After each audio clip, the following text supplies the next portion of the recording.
Hi, everyone, and welcome to Creators in Coffee. I'm Erica Sietsma, founder and CEO of Autofluencer, and joining me today is Jo Reid. She is a marketer and content creator. Hey, Jo. How are you? Excited to be here. Good. I know it's taken way too long to have Jo on. She actually came with us before I seen her in some of our socials. She came with us to SEMA last year, has become a good friend, and wanted to have her on to tell everybody about her journey as a creator. We're going to talk about everybody's favorite platform, TikTok. Because I know a lot of you are like, oh, we don't do the TikTok. We don't. Mm-mm. Joe's here to kind of change your mind on that one. So, first off, Joe, tell everybody a little bit about your background and kind of how you got here. Okay, so I have been drag racing for 16 years. I started when I was younger.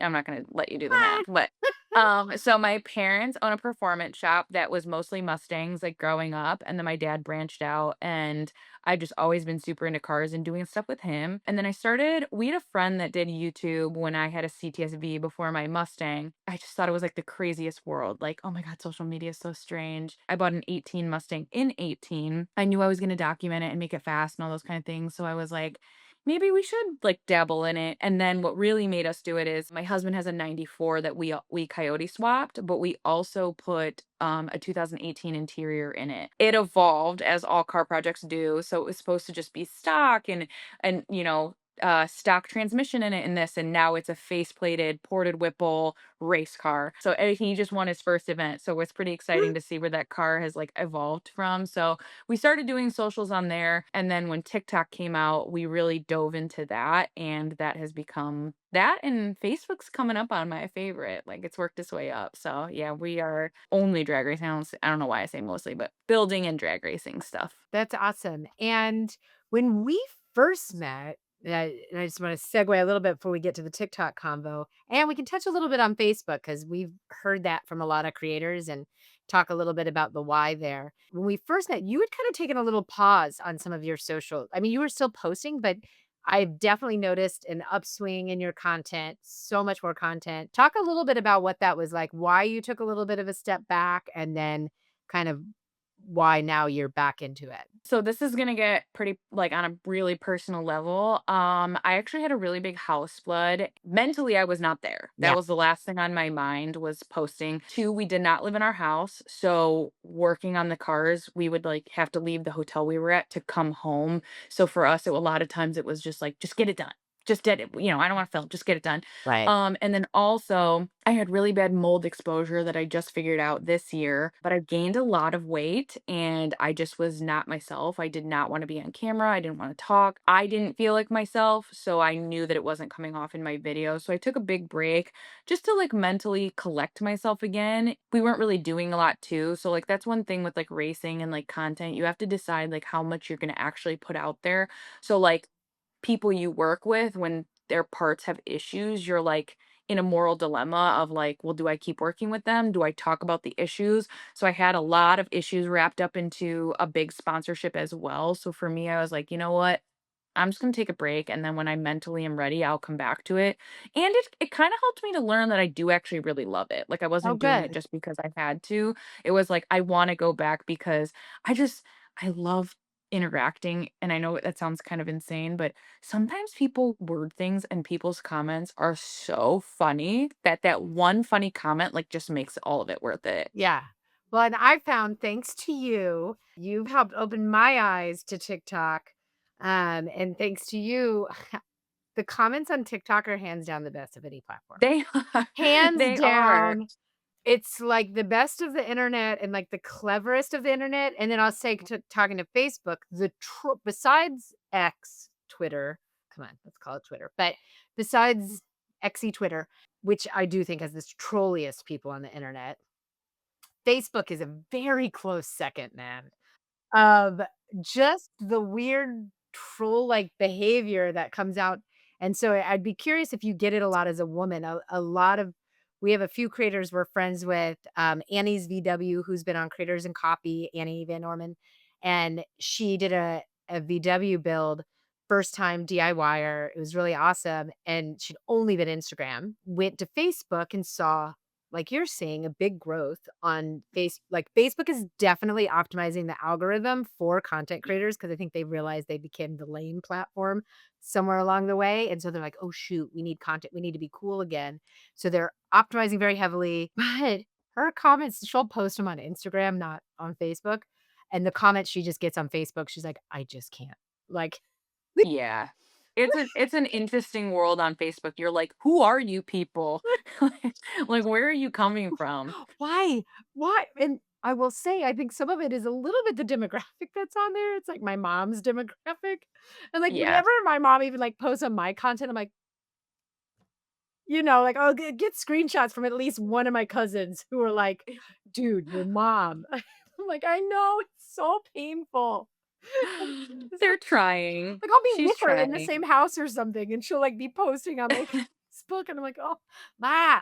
But yeah, Yeah. so I'm right here. I'm right here. Come on, girl. But yeah, it's a thing. But let's talk TikTok. Give our audience here some of the reasons why you like TikTok. What are some of the top kind of reasons for you? And then we'll dig into more of the stuff with TikTok. Okay, so on a personal level, I love TikTok because it's where I learn new stuff.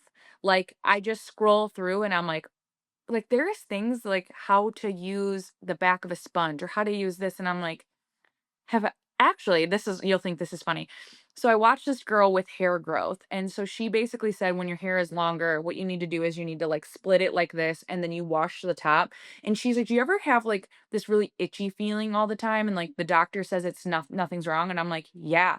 So she goes, "Split your hair in half." She goes, "Wash the top like normal and grab more shampoo and then wash the bottom separately, totally separately." And I've been doing it, changed my life. I changed it. I I'm like, I literally I can't tell you how many times I'm like, do I have lice? yes, Feel like yes, and like I don't have lice, but like if yeah, sometimes I'm just it like, oh, feels like it. You're like gnawing at it, and you're like, "Why is it just the back of my but head? it's I not like just washed my hair." dandruffy and it's No, always right it's there. just And itch. that's so interesting. Game two. Yeah. See the So things see, we learn on see, Twitter. you learn on TikTok. Or So TikTok, sorry. Oh my god, Twitter, no. And what's interesting is I think a lot of people think of from a learning and an educational standpoint that YouTube is a big one, but for me, what I found with YouTube is it's too much.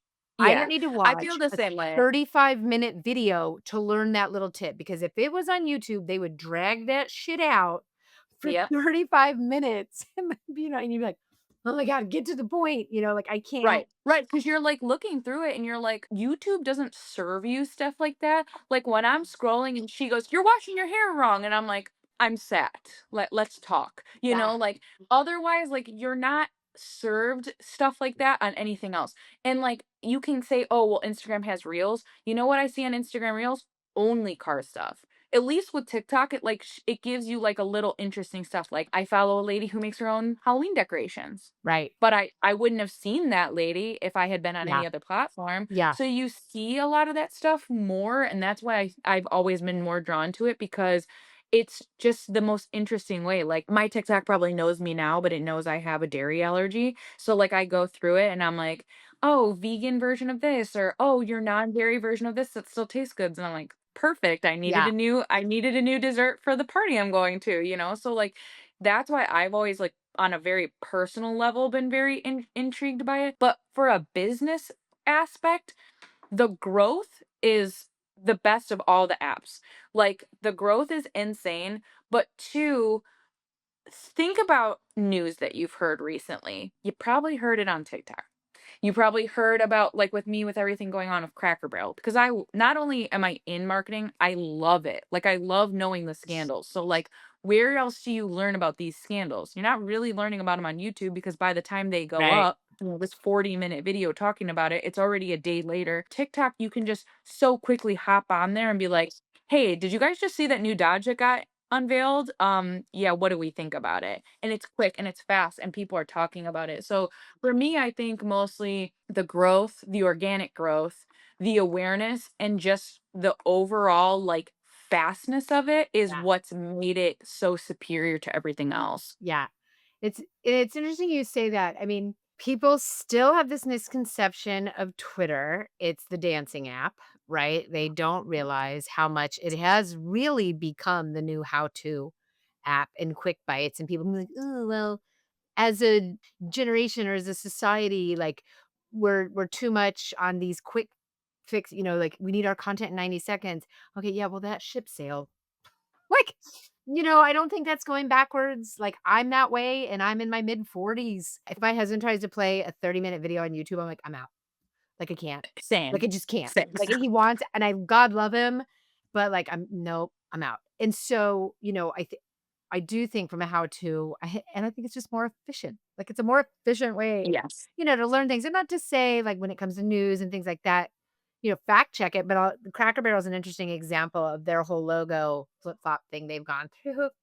Tough time to be Cracker Barrel. I saw it on LinkedIn, so I am a big LinkedIn person. But LinkedIn comes with a dose of like douchery, like someone telling the Cracker Barrel story, but in a way of like, as a marketing expert, Right. and What what I've can learned over my yes, 25 what years. can we learn from the Cracker Barrel? And to your point, they probably learned about the Cracker Barrel thing first on TikTok anyways, And then jumped and over then there. jumped over to LinkedIn to look like they're a smarty pants and like AI wrote for them this long ass thing about the Cracker Barrel logo. We're like, "Oh my god, really?" Yeah. Where all I took away was like, "Oh, that was a weird change." Like I didn't read any of Yeah. their stuff, so What an interesting, like, or I feel like on LinkedIn, like, they think that the Cracker Barrel changes are good. no, I You know no, what I I mean? Like, haven't seen they anybody say that. Everybody has thank God. knocked it pretty hard. Now I feel like anybody watching this is like, if you haven't heard about the Cracker Barrel, and I think they said they're changing back. They're going back. Yeah, I did see that. So I actually saw that news that they are going to stay with the traditional logo on Facebook of all things. Oh, okay, yeah. So that came there. Now, when it comes to TikTok, right? What are some things that someone is going to start creating for TikTok that you think they should know? Like, can they, if they're doing reels right now on Instagram, can they use those reels on TikTok? Or would you advise going from what is your advice on creating for TikTok and how is that different than the other platforms?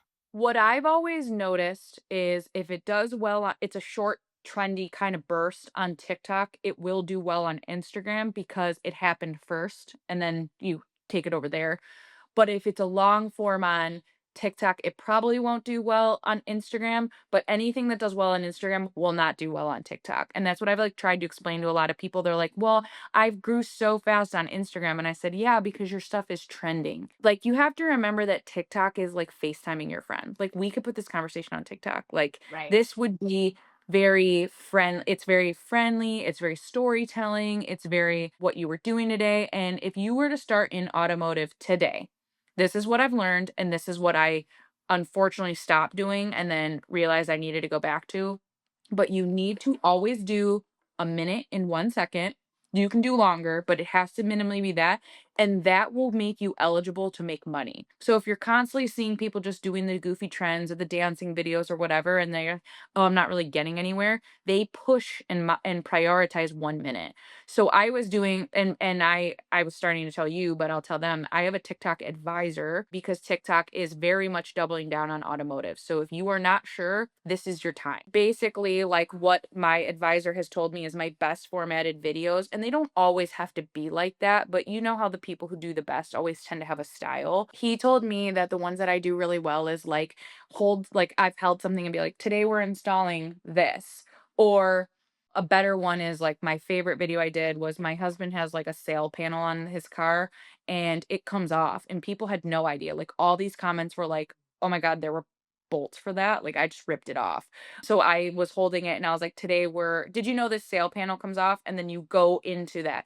And so those 3 to 5 first seconds are the most important. So you do like a what we're doing and then you go into the next one. And it doesn't mean you can't do trends. Like there's a trend I'm about to hop on where this girl's going you go like this and it says like called dramatic but never ugly. So I was gonna do it and be like called dramatic but never slow, like Yeah, like yeah, you can still do fun, trendy ones too. You just have to be yeah. creative. And that's why I think I've always been very drawn to TikTok because you do need to be like the storyteller and more creative. With TikTok and, like, I'll see these on Instagram, but you can always tell they've been shared from TikTok because TikTok has a very specific way that you can do comment responses.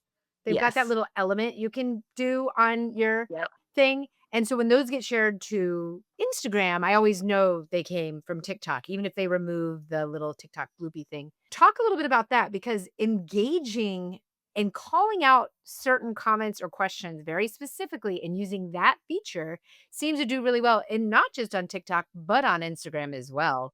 And even though it's not an Instagram native feature, I don't think Instagram has It a still does way to, like, well. crack down on it, but yeah. Yeah.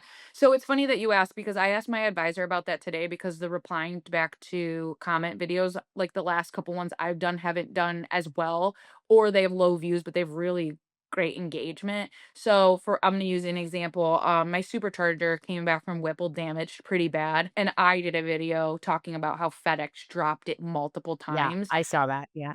Yeah, so then I did a video and I said, "Don't tell me I need to go turbo," because that's what everyone says, like, "Oh, you didn't have to deal with Whipple if you just had a turbo." Well, I did a video saying, "Yes, turbos are," somebody replied, it said, like, "Turbos are lighter."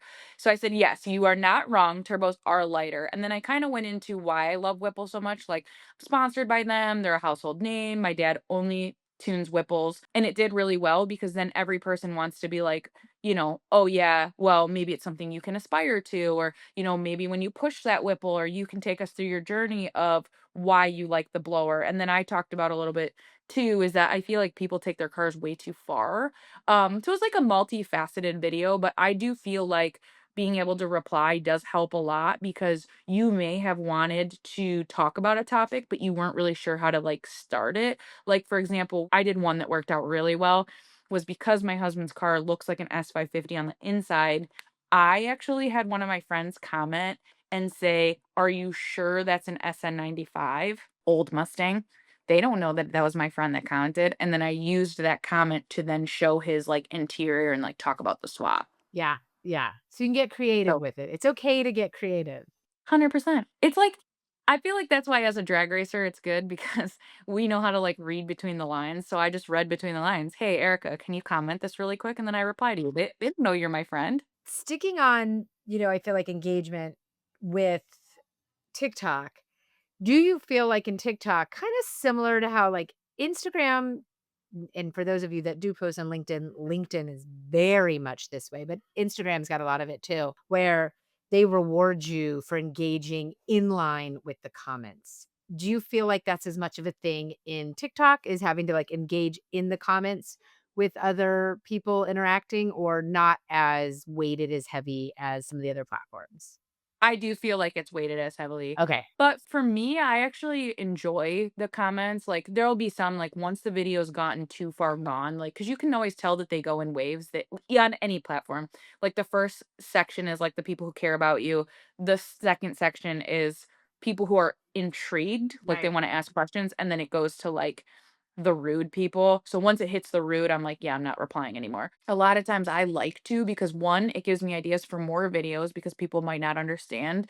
And two, engaging with people who are interested is how they stay more interested in what you're doing. So I don't mind dealing with comments. Let's address, and we briefly talked about this ahead of time, but when it comes to TikTok, right, there's the brouhaha around like, oh, they've got our data, they're passing it over to China, it's Chinese owned, all of these things. What are your thoughts on that front? I'll share mine, but I like kind of your thoughts on that and why you continue to use TikTok regardless of some of that naysayerism.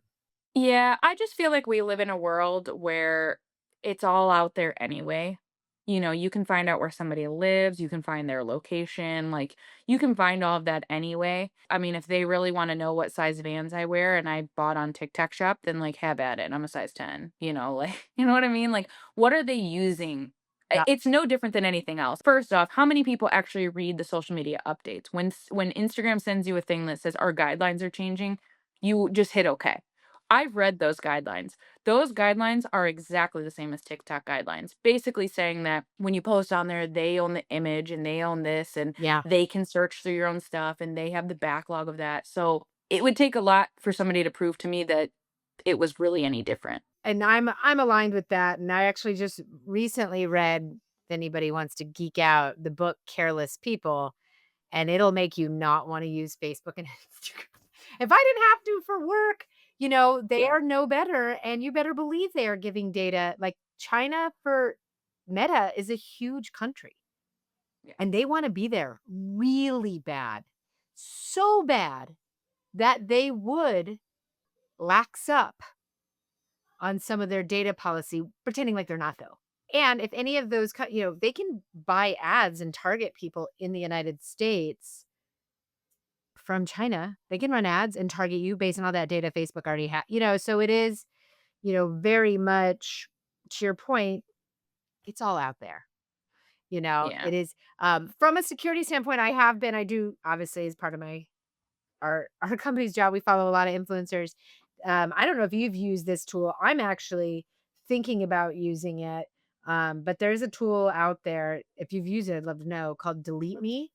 And Mm-mm. a lot of influencers are starting to use it where you can go in and there's a subscription fee. But they will find anywhere on the internet, on the dark web, where your contact information is and go in and submit requests to delete and try to get it, because you can submit a request to delete, whether or not the company, by law, they're supposed to, by law, remove it, but it goes in and manages that process for you and then, like, makes it harder for people to get your contact information. So, just as an FYI, but it's kind of an interesting thing. I haven't myself personally used it or fact checked it, but I've definitely been interested, and you can probably look up different influencers and find a promo code, if you want to try it. Uh, Yeah. if it was something you're concerned about. Last quick thing, before we're kind of right at the tail end here, want to ask you this. I didn't bring this up before, but I just thought of it. I don't know why, but are you using an AI at all for anything you're doing? Are you looking at using AI for kind of anything you're working on? I do use ChatGPT a lot. A lot of times I will use it because I realize sometimes I speak in like double negatives sometimes, Oh, or that's a like good one. the way that I say things. I grew up with Italian speaking parents, so like Mm, it could be opposite sometimes. So I know um, that I realize that I do that sometimes. So I will talk to ChatGPT and say, "Can you line my thoughts out better so I can use this for a video?" Or sometimes a quick email reply. I mean, now you have to really make sure because they're putting watermarks in there. But I will use it too for like a client for like a quick caption. Like I'll send the picture and be like, "Can you give me a caption for this?" Or like sometimes my own, or never like generating images unless it's goofy stuff like, "Hey, can you tell me if I look better with dark hair?" Like never like client yeah, stuff like that. All of our stuff is original, but mostly just lining out videos. Like, I want to talk about this. Can you help me, or I'll talk to it, like, a good, like, couple minutes of talking and say, "Can you make this more engaging?" Because that's what I've noticed today too, that I do is, like, "Today we're working on this." How engaging is that? But really, like, and I notice people that'll do it and their video, like, for 10 seconds is like, "Today we're doing this and this," and it's like, why don't you just say, "Hey, I'm installing this on my Mustang. Come with me." yeah, yeah. Switching it A up. lot more Yeah. engaging. That's a good use case. I like that. Well, in TikTok, done a lot in AI content creation and creating avatars. Have you played with those at all? So it'll be interesting. I went to a big thing 2 years ago where they were promoting this for brands for TikTok Shop, and where you could have influencers talk about your products. If they released their rights and images, you could give scripts and the influencer's avatar. And it was like they announced it, the big press release, and then it kind of fell off and I hadn't really heard anything. So I was curious if they were still kind of pushing that. But maybe they've seen those get away. Like, have you started to see some of those things that they're talking about? Is that like AI has learned too much and like gotten away and it's like made its own personality? So maybe they've babysat them a little bit and Yeah, they they realize it's a slowed terrible it down, idea yeah, because because they've they seen were I talking Am a big Robot. game 2 years ago. Well, I guess it was a year, a little over a year. It was last June of 2024. They were talking a big game that content creators were gonna leverage AI so they could be making videos in the middle of the night, and I was very suspect of this, and especially I had a great conversation with someone the other day she's a musician, and we were talking about, AI, and she was like, "Look, creator's gonna create. Yeah. You're still just because these tools are out there doesn't mean you don't have the drive to create. You're still gonna build cars, Right. and you're still gonna wanna inject your personality into that. You're still gonna want to tell, and especially if you are someone like you who's so good at storytelling and Thank you. having kind of that personality around it, no AI is ever gonna replace that for you. Like, you will still have the drive to do that, Yeah. even if it, Yeah. like, kinda I flip it up. I agree. I think AI is gonna take over in some aspects, but like, because I saw a lot of stuff like that. They were like, "Oh my God, like you're not influencers are gonna be so obsolete." You can't make them have like a legitimate personality, and you Right. can't make them have like vocal fries or this because they all sound the same. So at some point, like, sure, somebody who has no idea and is clueless will be like, "Oh my God, this girl's cute. We're gonna follow her." But then you might want to watch somebody else because you want to watch a real person because you want to, did the car actually Yeah. run faster? Yeah. You want to follow the story too. Yeah. Yeah. Well, thank you, Joe, so much. Yeah, Thanks for thank educating you. me on TikTok. And if someone wanted their own TikTok advisor, is there a process for doing that? Or no, you got to kind of let them reach out to you? Yeah, you kinda gotta let them reach out to you. That was, like, a very interesting thing for me, like, I was so surprised that I saw that, I almost deleted the email, but they basically just picked out, like, 40 automotive influencers and, like, kinda work with them on stuff, and they did tell us, like, word for word that they are doubling down on automotive, Yeah. so this is your time to hop on there and just experiment, like, talk in your car, talk in this, do that, like, it's a good time to, like, experiment with it, or take your YouTube videos and clip them down. That's where you're talking. Don't put your Instagram on TikTok unless you talk on your stories, because people say that to me too. They're like, "Oh, your stories on Instagram are really funny. You should post those to your TikTok." Yeah. That would be fine, but, like, your static posts or, like, you're, like, doing a burnout and I'm the degenerate of the family kind of video is not adding value on TikTok. Yeah. Well, You know what I mean? yeah. Yeah. Yeah. For sure. Well, thank you for the tips, Joe. Thank We you. appreciate it. And will I see you at SEMA? Probably. Okay. Take care, girl. Alright, I'll see you later. Bye.